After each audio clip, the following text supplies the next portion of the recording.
Moi, mä oon Matias Kylliäinen ja mulla on lähestymiskielto 6 päiväkotiin. Psst, niitä on 8. Shh, etkö kuule?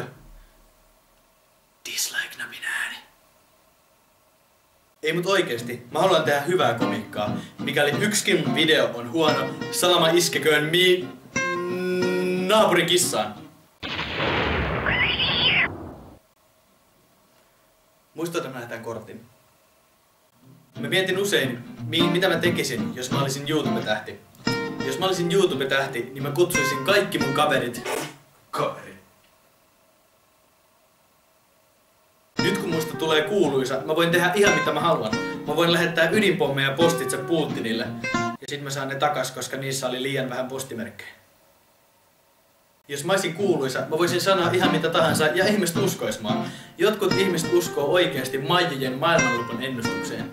Kuulostaa aika typerältä uskoa heimoa, joka raahasi raskaita neliskulmaisia kiviä satoja metrejä vai sillä aikaa kun niiden papit pelas potkupalloa pyörällä pallolla, koska sitä oli helpompi liikuttaa ja uskoa olevansa maissista.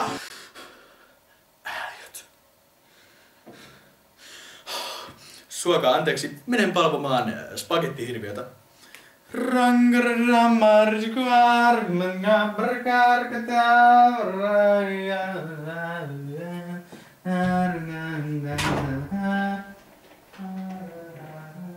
Kun musta tulee kuuluisa, mä tuun usein miettimään aikaa ennen kuuluisuutta, kuten sitä, miten mä hain töitä kuvallisella työhakemuksella ja sinne käski mua lopettamaan perseenkuvien lähettelyn.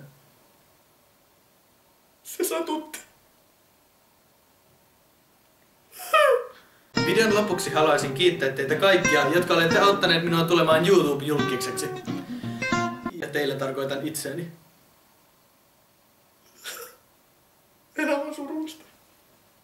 Isän pojan spagetti